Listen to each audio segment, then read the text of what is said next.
Do you know that most applicants submit up to 10 to 15 documents for their MSc or PhD applications out of a total ignorance?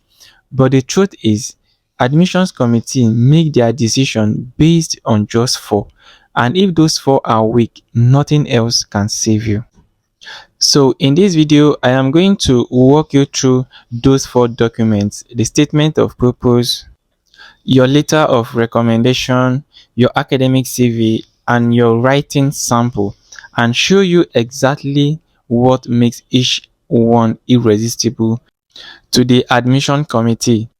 And by the end of this video, you will know exactly what the top universities are looking for, and more importantly, you will know how to give it to them. And this is one of the most reasons why thousands of brilliant African students apply to graduate programs in the United States. Many of them have strong CGPAs, many of them have decent test scores, and many of them have real research experience. And many of them still get rejected. Why? Because admissions committee in the United States, especially for MSc and PhD programs, are not just looking for smart students, they are looking for the right fit. They want students who understand what they want, the student who can communicate it clearly, and they want students that have people who can credibly vouch for their credibility and their ability to succeed at that level. And many international students, especially from African institutions, do not know this. They copy generic templates, submit a praise-filled recommendation letters, and wonder why their applications go nowhere. In this video, I am going to walk you through each of the documents, what it is, what most people get wrong, and what the winning version actually looks like. Let us begin with the most important one, and it is your statement of purpose, also known as SOP. Now, the statement of purpose or your SOP is the single most powerful document in your graduate school application. And if written correctly, it can take an average profile student and make him or her a genuinely compelling student. I have seen it happen and I have seen it work. Then the second most important document is your letter of recommendation, the most ignored document. Let me be direct with you. This is a document most international students almost completely ignored, and it cost them admissions they absolutely deserved. And the document number three is your academic CV. Your academic CV is not a job resume. Your academic CV is your profile document. And if you are using the same resume you send for companies for a job, please stop immediately. An academic CV for a United States graduate applications is a different document with a different purpose. It is telling the committee, here is a full picture of who I am. Now, here are the essential components your academic CV must include in the right order. First is your personal information, which include your full name, a professional email address, and your LinkedIn profile. That is it. No photos, no date of birth unless the application specifically requires it. No marital status. Now, secondly is your education. Your academic CV should contains your degree, your CGPA, your thesis advisor's name, and a one-line description of your research work. Do not skip the CGPA. They will find it in your transcript anyway, so own it. Now, continue with education. List certification from a recognized educational institution. Then you doesn't need your Coursera, and it does not need your Udemy, right? Not a free online courses is not, it shouldn't be included. If you completed a certificate program at a university or a recognized professional body, that belongs here, right? So let's move on to the experience. Your experience first. then professional experience, then your teaching experience. These others matters a whole lot, and it signals that you understand you are applying for an academic program, not a job. Now, the next is your publication and scholarships. If you have any published work, journals, articles, conference proceedings, book chapters, this section alone can carry your entire application. Even one publication puts you ahead of the majority of the applicants, right? So you also need your skills on your academic CV.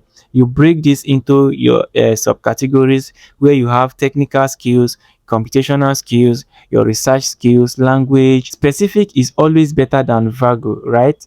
Proficient in R and Python for quantitative data analysis is better than strong analytical skills. We move on to leadership and community service.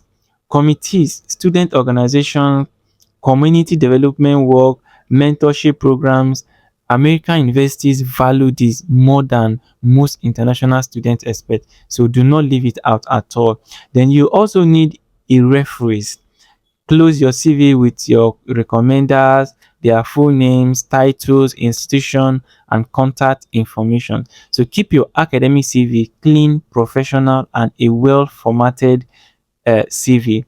Formatting matters more than most people realize.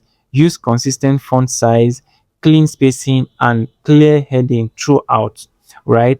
And the document number 4 is your writing sample. Not every program requires a writing sample, but for those that do, particularly in the social sciences, humanities, law, and research heavy STEM programs, these documents can be the deciding factor between you and another equally qualified candidate. And here is a blunt reality. If a professor is considering taking you on as a PhD student, they want to know you can think rigorously and write clearly. Now, the writing sample is a proof. It is the one document in your entire application where you can see your mind at work. Now, what do you submit? The writing sample should demonstrate two things. Clearly, your research interest and your writing ability. Choose a piece you are genuinely proud of, right? Something that reflects where you want to go as a researcher, not the most recent things you have, but the best thing you have. Those are not always the same, right? Now, if you have a published piece or a journal articles, conference paper, book chapters, submit that. Published work carries enormous weight because it has already been evaluated and accepted by experts in the field. So if you do not have a published piece, that is absolutely fine. An unpublished thesis chapter, a well-argued research paper, or a policy brief can work equally well as long as it is polished, well structured, and directly relevant to your state research interest. Now, the next thing is I'm going to take you through the common mistake to avoid. And the mistake number 1 is submitting a piece that has nothing to do with your target field. Now, if your SOP says you want to study a public health policy, do not submit a writing sample about literature. Keep it aligned. And mistake number 2 is submitting a piece you wrote quickly and never edited. Now, your writing sample should be among your best, most polished work. If it needs revision before submission, revise it, right? And mistake number 3 is exceeding the required page limit. Now, this happens more often than you would think. An admission committee notices it when applicants cannot follow basic instruction. Stay within the word count number always. Now, let's go a quick recap on this video. Now, to bring it all together quickly, document number 1 is your statement of purpose, and this is your thinking document, not your bragging document. Shows that you know exactly why you want this program and where you are going with it. Open with a problem and close with a very good plan. Now, document number 2 is letter of recommendation. Stop leaving this to chance. Brief your recommenders, give them specific examples. A powerful recommenders, like a powerful recommendation letter, can confirm your statement of purpose from a credible outside voice. Generally, praise does not do that at all. Now, document number 3 is your academic CV, and this is not your job resume. Structure it for academia. Lead with research experience. List only institutional certifications and end it with your referees. Keep it clear and well formatted. Then document number 4 is your writing sample. Submit your best work, not your most recent. Published is ideal. Unpublished is fine.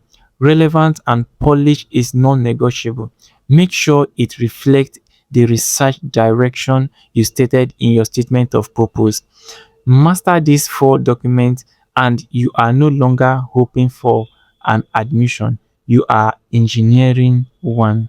So if this video gave you clarity, I need you to do one thing right now. Subscribe to this channel. Every week I publish content specifically for African and international students who are serious about studying abroad and winning scholarship. Not generic advice, but a kind of specific strategic insight you just received today. I also want to hear from you. Drop in the comment section which of these 4 documents do you feel least confident about right now? The SOP, your letter of recommendations, your CV. Let me know, and I will make sure to create a dedicated video on whatever you need most. I have a free checklist that summarizes everything we've covered today. The link is pinned in the comment below. Download it, use it, and share it with someone else who needs to hear this. You have worked too hard to let your document be the reason you do not get in. I will see you in the next one.